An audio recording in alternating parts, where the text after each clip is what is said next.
Cambiamos de tema. La oposición amenaza con recurrir al Tribunal Constitucional tras la aprobación del control preventivo de identidad a partir de los 16 años por parte de la Cámara de Diputados. Para profundizar en el tema nos acompaña el diputado del Partido Socialista, Leonardo Soto. Diputado, bienvenido a Canal 24 Horas. Muy buenas tardes.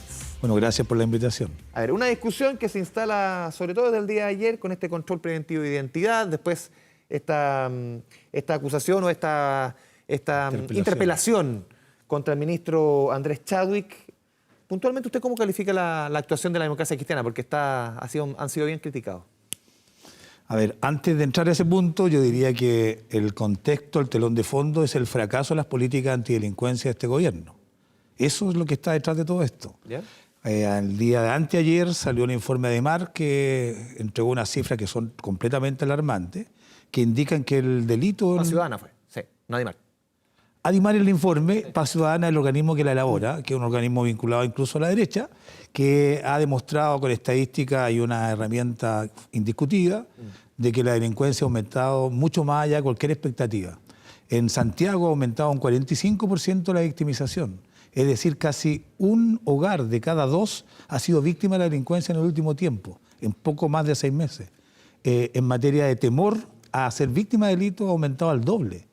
La gente, incluso, la estadística lo dice, ha bajado a la mitad en los que hacen denuncias, es decir, ya ni siquiera confían en que va a tener resultados las denuncias por los delitos por los cuales son víctimas. ¿Y a qué atribuir? ¿Cuáles son los factores que inciden en eso? Lo digo porque cuando uno escucha la versión también de quienes están en el gobierno en la actualidad, dicen que cuando presentan ciertas ideas en el Congreso se van encontrando con el rechazo de la oposición, eso va demorando ciertos proyectos, por ejemplo, lo del control de identidad.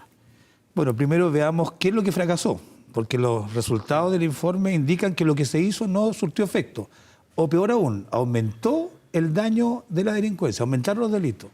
El año pasado todo Chile vio cómo este gobierno implementó rondas preventivas de control de identidad a lo largo de todo el país, rondas masivas de control de identidad. Alrededor de 9 hicieron, donde sacaban a la calle 5.000 policías en cada una de ellas, los fines de semana, lo anunciaban por la prensa, lo cubría la prensa, y todo Chile veía al presidente de la República, al ministro de Interior, con una radio dando inicio a controles preventivos de identidad en La Pintana, en distintos lugares. Eso es lo que fracasó. Controles de identidad para adultos, que ya existe no como hace 2 años que existe, y no tuvieron ningún resultado real. Aumentaron el delito. Y eso por una razón muy simple, porque son políticas efectistas que distraen a las policías de la investigación policial, de la inteligencia policial, y las destinan a actividades que poco impacto tienen, porque son advertidas previamente y porque controlan a personas que no tienen ninguna causa o justificación de control, es decir, personas que no están cometiendo delitos. Eso está muy demostrado. De esa perspectiva, ¿cuál es la manera entonces de enfrentar este tema para que no sigan aumentando estas cifras? Lo digo porque también en el Senado se llegó a un acuerdo para poder avanzar más rápido con el tema de las armas. Las armas. Mire, cuando uno tiene una enfermedad, y la delincuencia es una enfermedad social, un problema social que incluso ha llegado a ser crónico, uno busca que existan buenos doctores de una enfermedad y buen tratamiento para recuperar a los enfermos. Este gobierno hizo de la delincuencia uno de sus ejes principales en la campaña. Asumió metas en torno a la delincuencia, asumió resultados, dijo que iba a acabar con la delincuencia o que iba a devolverle la tranquilidad a todos los chilenos. A casi 2 años ha logrado el efecto contrario, es decir, han fracasado. Lo que corresponde en este caso es cambiar al doctor que está a cargo del tratamiento, el ministro del Interior. Él es el que aprueba todos estos operativos que no tienen ningún resultado. No se logra. O si no cambiamos, y si junto con cambiar al ministro, también hay que cambiar el tratamiento. No tiene sentido, si fracasaron los controles de identidad de adultos, insistir en control de identidad menores, porque van a conseguir el mismo resultado o peor todavía. ¿Por qué es inconstitucional, a juicio de usted? Al juicio nuestro, este drama, este fracaso policial, tiene que ser explicado largamente por el ministro de Interior. Y ahí voy a tu pregunta. El ministro tiene que explicarle a todos los chilenos por qué tenemos este resultado. Y la manera de hacerlo es la interpelación, o puede ser citado también a la Comisión de Seguridad Ciudadana, pero no puede resultar inocuo, es decir, que nadie responda por un problema evidente que es de una política pública fracasada. La democracia cristiana lo anunció unilateralmente, sin preguntarle a nadie, y eso no corresponde, porque la interpelación requiere para ser presentada 1/3 de los diputados de la Cámara de Diputados. Y ellos no tienen 1/3, ellos debieron haber preguntado al resto qué nos parecía. Y si no hubieran preguntado, le habríamos dicho que ellos no tienen autoridad, no tienen una coherencia política para poder acusar al ministro de Interior por este fracaso policial, porque en muchas partes de sus políticas ellos la han aprobado. El Pero mismo sí, control de identidad sí. menores, que se votó antes de ayer, lo aprobó en la Cámara de Diputados el jefe de bancada de la Democracia Cristiana. En ese mismo punto, ¿por qué, insisto, por qué es inconstitucional el control preventivo de identidad a su juicio? Bueno, si se insiste en esta política mal hecha, improvisada y sin fundamento, nosotros hemos anunciado a los socialistas que vamos a llevar este tema al Tribunal Constitucional. Lo hicimos en el gobierno de Michelle Bachelet, en nuestro gobierno, porque ya advertíamos que este problema se iba a producir. Y juntamos firmas, hicimos un se tenga presente ante el Tribunal Constitucional, y este dato no lo conocen todos, pero hubo un pronunciamiento del TC. 10 integrantes del TC resolvieron si era constitucional o no el control de identidad preventivo para adultos. 5 estuvieron por declararlo inconstitucional y 5 por declararlo constitucional. Pero como fue un empate, pero como el presidente estuvo por la constitucionalidad, Práctica. se aprobó. En ese tiempo era Carmona. Carmona. Y él inclinó la balanza, a pesar del empate, en favor de que fuera constitucional. Pero 5 ya establecían que no tenía fundamento, que no tenía justificación, que vulneraba la libertad de las personas que caminan lícitamente por las calles de Chile y que son expuestas a un control de un funcionario público armado que es un policía. Eso en ninguna parte del mundo existe. En todas partes, lo que se autoriza para limitar la libertad es que uno dé alguna justificación. Esté en circunstancias que va a cometer un delito, que esté cometiéndolo, que esté escondido, que esté en alguna conducta reprochable o ilícita, o se suponga o existan indicios de que va a cometer un ilícito. Ahora, acá no. Acá se diputado, quiere establecer un control de identidad universal para el millón de jóvenes que nada hacen. Sí, es que también quería aprovechar de mencionar en toda esta discusión que se ha dado en torno al tema de la interpelación, lo que explicaba hace un rato nada más el diputado Asensio de la Democracia Cristiana. Él decía que no había ningún tipo de contradicción en las dos maneras de actuar, en apoyar el control de identidad y luego plantear lo de la interpelación, porque todo esto tenía que ver con un fondo que era enfrentar la delincuencia y que ellos tenían una crítica que consideraban que era un gobierno que estaba perdiendo el control sobre el tema de la delincuencia en Chile. Que si hubiesen escuchado sus discursos se habrían dado cuenta que era todo apuntaba hacia lo mismo. Asumiendo que hay un fracaso en las políticas antidelincuencia de este gobierno, uno puede tener dos hipótesis.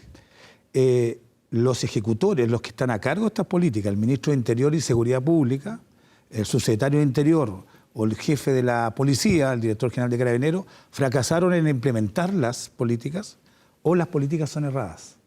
Nosotros creemos que las políticas que aplica este gobierno son efectistas, son un engaño en la ciudadanía y no apuntan a las bandas criminales ni al narcotráfico, que son los problemas de la gente. ¿En ese sentido coincide entonces con el diagnóstico de la Democracia Cristiana? No, porque la Democracia Cristiana apoya esas políticas. Gabriel Asensio apoyó el control preventivo de identidad de menores de edad, a sabiendas que 2 días antes nos dijo la encuesta de IMAR que había fracasado el control de identidad para adultos. Entonces, ¿por qué se insiste en una receta fracasada? Ahora, si entonces, él no tiene autoridad ni coherencia para imputarle al gobierno responsabilidad de políticas que él mismo comparte. Ahora, si el objetivo es, como decía usted, que el ministro del Interior entregue una explicación o responda a todas estas dudas que hay en torno al tema de la delincuencia, ¿por qué no apoyar la interpelación planteada por la Democracia Cristiana si se apunta hacia ese mismo objetivo? Mira, nosotros no nos negamos a exigirle explicación y responsabilidad al gobierno, es lo que debe hacer. Cualquier gobierno responsable que fracasa en un tema tan delicado y fracasa en devolverle la tranquilidad a gente muy modesta, porque lo que entregó la encuesta de IMAR es que los que más han sufrido con esta alza de delincuencia Son los sectores más bajos. Son los sectores más populares, los sectores del sur de Santiago, de provincia. En Santiago aumentó un 45% la victimización. Mire, mi caso no es ni cercano al de todo el mundo, pero mi sede distrital la han intentado robar 5 veces. A nuestros vecinos también. O sea, existe un conflicto de seguridad desatado en nuestro país. Y nosotros creemos que el gobierno tiene que responder por eso. Pero no creemos que la Democracia Cristiana sea el que mejor represente la mirada de la oposición para exigir esa rendición de cuentas. Diputado, le quiero cambiar completamente de tema. ¿Qué opinión le caben las imágenes que hemos visto durante la tarde, el día de ayer, antes de ayer, estas evasiones masivas en el metro? Bueno, de mucha preocupación. Ahí hay un fenómeno que no es individual, es un fenómeno colectivo, es decir, hay grupos importantes de estudiantes que deciden vulnerar los controles que hay de acceso al metro, no porque busquen a lo mejor una rebaja de su pasaje o no pagar el importe respectivo, sino que creo yo que hay una manifestación, un síntoma de algo más profundo, de un descontento social. ¿Te solidariza con ese descontento? Yo constato que hay un descontento generalizado en la población, producto de que aumenta la electricidad, los precios de la electricidad, aumentan los precios del agua, aumentan los precios del transporte público, aumenta el costo de la vida y el promedio de los ingresos de los chilenos permanece congelado, aumenta en menor medida. O sea, ¿le encuentra sentido a esta manifestación? Yo creo ¿Comparte que- este modo de manifestación? ¿Perdón? ¿Comparte este modo de No, a mí no manifestación? me gusta ninguna manifestación social que lleve consigo la violencia, agresiones y maltrato a personas. Yo creo que hay muchas maneras de manifestar ese descontento sin llegar a la violencia. Y esas son probablemente las más eficaces, la protesta pacífica. Pero sí entiendo que hay un problema real, que es el trasfondo de esta manifestación, que tiene que ver con padres que están cansados de que le aprieten, les piden que se apriete el cinturón, que les suban los costos de casi de todos los gastos normales de una vida, y sus autoridades, sus ministros, su presidente y alta autoridad evaden sus propias obligaciones. Eso también importa, que se haya demostrado a través de varios informes periodísticos que las altas autoridades de este país no pagan las contribuciones que corresponden. La falta de ejemplaridad de las altas autoridades, que no cumplen ellos mismos con las normas mínimas de una sociedad, también operan como detonante de esta indignación. Y yo creo que hay que atenderla. Diputado Leonardo Soto, muchas gracias por esta conversación con Canal 24 Horas. Gracias Muy por la buenas tardes. invitación. Gracias por acompañarnos. No, pues nada.